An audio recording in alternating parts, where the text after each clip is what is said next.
Ya, yang terbaru ini dipakai sama Nagita Slavina. Ya, jadi gini, kalau Eras itu kan keuntungannya dia karena kita optimalkan pulihnya lebih cepat.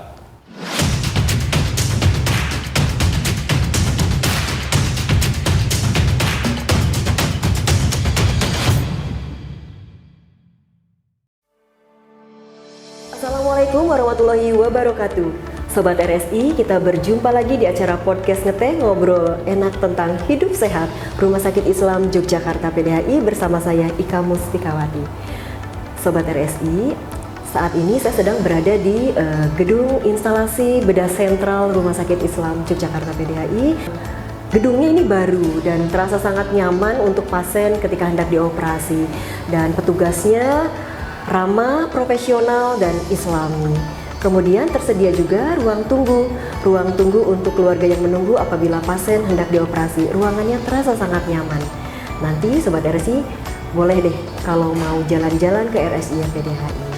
Nah, Sobat RSI, sekarang ini sedang trending. Mungkin Sobat RSI sudah pernah mendengar tentang persalinan Erax, baik itu di sosial media ataupun menonton di televisi. Nah, tema podcast kita kali ini adalah mengenal lebih dekat tentang persalinan dengan metode Erax. Sudah hadir bersama kita Dr. Muhammad Iqbal, spesialis anestesi. Beliau adalah dokter spesialis anestesi di Rumah Sakit Islam Yogyakarta PDHI. Yuk kita sapa beliau. Assalamualaikum dokter. Waalaikumsalam warahmatullahi wabarakatuh. Apa kabar hari ini? Alhamdulillah baik. Pak, hujan terus ini. Hujan terus. Ya. Dokter, ini lagi trending nih dok nih tentang persalinan dengan metode Erax. Ya. Kebetulan kita juga di Rumah Sakit Islam Yogyakarta PDHI sedang meluncurkan program persalinan dengan metode Erax. Sebetulnya persalinan dengan metode Erax itu definisinya itu apa tuh dok? Pengertiannya itu apa dok? Ya, jadi Erax ini adalah metode baru ya, yang sekarang sedang marak dan viral karena banyak dipakai artis-artis. Ya, yang terbaru ini dipakai sama Nagita Slavina. Ya. Kalau definisi Erax itu sendiri apa sih? Erax itu kan singkatannya, kepanjangannya E itu enhance, nanti R itu recovery, A itu after, ya, C itu sesar, S itu surgery. Jadi kalau definisi Erax secara arti itu adalah meningkatkan atau mengoptimalkan ya penyembuhan atau pemulihan pasca operasi sesar pada ibu-ibu yang melahirkan dengan metode sesar. Jadi itulah definisi dari Erax, meningkatkan atau mengoptimalkan ya pemulihan pasca operasi sesar pada ibu-ibu yang melahirkan dengan operasi sesar. Ya. Berarti tujuannya metode Erax ini diciptakan itu ya terkait ke arah pemulihannya biar lebih cepat gitu ya dok? Ya, tujuan utama dari metode Erax ini adalah pulihnya ibu ini lebih cepat. Nah, pulihnya lebih cepat apa ujung-ujungnya? Pulangnya lebih cepat, kumpul sama keluarganya lebih cepat, gitu. Ya. Ya dok, keuntungannya metode Erax ini apa nih dok? Jadi gini, kalau Erax itu kan keuntungannya dia karena kita optimalkan pulihnya lebih cepat, jadi otomatis ketemu sama keluarganya lebih cepat, ketemu sama bayinya lebih cepat, yaitu pulihnya lebih cepat, bisa beraktivitasnya lebih cepat. Itulah keuntungan dari Erax ini yang paling utama. Begitu. Terus kemudian siapa saja sih dok yang boleh dilakukan metode Erax ini? Ibu hamil yang bersalin seperti apa nih yang diperbolehkan? Jadi gini, yang boleh untuk kita lakukan tindakan Erax ini yang seperti apa? Nah, itu adalah yang ibu-ibu yang akan melahirkan dengan sesar, tapi dia tidak punya kontraindikasi untuk dilakukan tindakan Erax. Contohnya persalinan presbu atau persalinan bokong duluan. Presentasi bokong. Itu kan sekarang dilakukan tindakan lahirannya dengan sesar. Ya enggak? Yeah. Nah, dia ibu ini kalau ibunya setelah kita nilai dia normal-normal saja, nggak ada kelainan jantung, nggak ada kelainan paru-paru, tensinya juga normal, hasil labnya juga normal, itu nanti bisa kita lakukan dengan tindakan ERAS. Ya, contoh yang lain, ibu-ibu dia riwayat operasi, riwayat lahiran sebelumnya ini dengan sesar, ternyata belum 2 tahun sudah mau lahiran lagi, otomatis ini kan harus sesar lagi.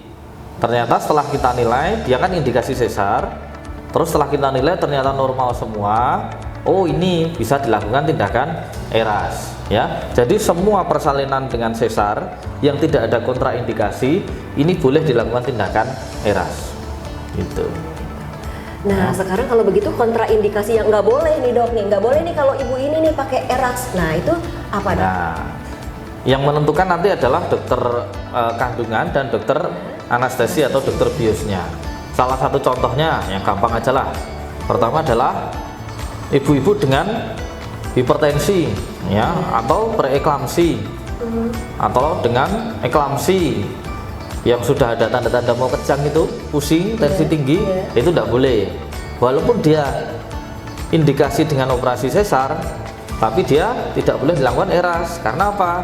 Karena itu tadi dia punya komorbid, ya, preeklamsi, tensi tinggi. Contoh lain, ibu ini melahirkan indikasi dengan sesar, tapi dia ternyata ada hasilnya, kita cek lab, oh ternyata hasilnya pembekuan darahnya, trombositnya bermasalah, ya, mungkin HB-nya bermasalah, gulanya juga bermasalah. Nah ini tidak boleh, ya. Jadi kontraindikasinya apa? Nanti yang menentukan adalah dokter kebidanan kandungan dan dokter biosnya. Contohnya kurang lebih itu tadi, ya. Jadi ini ya memang tetap ada indikasi dan kontraindikasi dalam pemberian. Jadi intinya ERAS ini boleh dilakukan pada ibu-ibu yang akan melahirkan secara sesar, yang penting tidak ada kontraindikasinya, ya. Oke, baik dokter. Maaf nih dok, saya juga mau nanya karena saya juga nggak tahu nih tentang ERAS nih ya. Sobat saya nggak tahu juga nih ya. Nanti tuh teknisnya pemberian metode ERAS itu kayak apa ya dok ya? Secara singkat aja deh dok, yang umum biar saya bisa paham. Kurang lebih bedanya dengan ya sesar yang biasa ya. Teknisnya dok, teknisnya apa? Misalnya memberikan anestesinya dengan cara yang apa gitu loh, bagaimana? Ini bedanya ERAS dengan sesar yang biasa, itu adalah kalau ERAS itu karena kita harapannya dia pulihnya lebih cepat, berarti dia obatnya itu hanya setengah saja, tapi dia kombinasi banyak obat. Nah, nanti kalau operasi sesar konvensional itu dengan 1 atau 2 obat, untuk ERAS ini bisa sampai 2-3 obat, tapi dosisnya kecil-kecil aja. Jadi kombinasi yang saling berkaitan dan saling menguatkan. Jadi dia harapannya adalah pulihnya lebih cepat, ya, duduknya lebih cepat, ya, pulangnya ke rumah lebih cepat, ya, kumpul sama keluarga lebih cepat. Itu yang paling penting. Ya. Berarti gitu ya perbedaan yang persalinan sesar dengan konvensional dengan metode ERAS itu di dosis obatnya ya dok ya. Ya. Nah, dokter, kalau misalnya ada yang ingin bersalin dengan menggunakan metode ERAS nih, persiapannya apa sih dok yang disiapkan oleh ibu-ibu ini yang sedang menanti buah hati?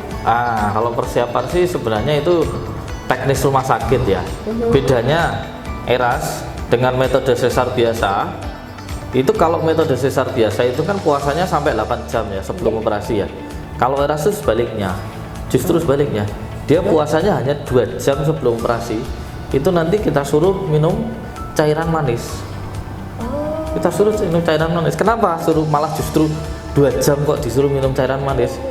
Karena bedanya metode ERAS sama metode sesar biasa.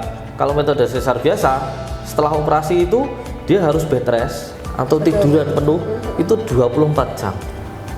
24 jam. Sementara kalau metode ERAS, dia 2 jam pasca operasi itu dia sudah harus latihan duduk. 6 jam dia sudah mulai latihan jalan, sudah lepas kateter.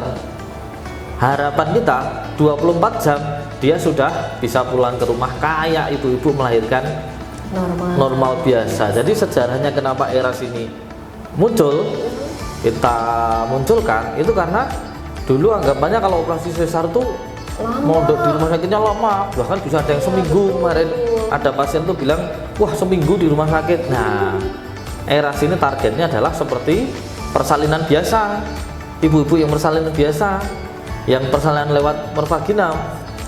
Targetnya adalah 24 sampai 48 jam sudah pulang ke rumah, kumpul dengan suaminya. Cuma 2 hari gitu ya di rumah sakit gitu ya dok ya? Ya, targetnya sih 1 sampai 2 hari sudah. 2 hari sudah bisa pulang. Gitu ya. Nah untuk ini dokter ERAS ini bagi yang maaf ya dokter, kalau misalnya bagi yang sudah usianya lanjut terus hamil tuh dok, itu aman nggak ya dok ya? Aman-aman saja. Tapi cuma tadi yang menilai itu siapa? Dokter obsgin. Dokter obsgin dan dokter anestesi yang akan berkolaborasi. Jadi silahkan periksa ke rumah sakit ya.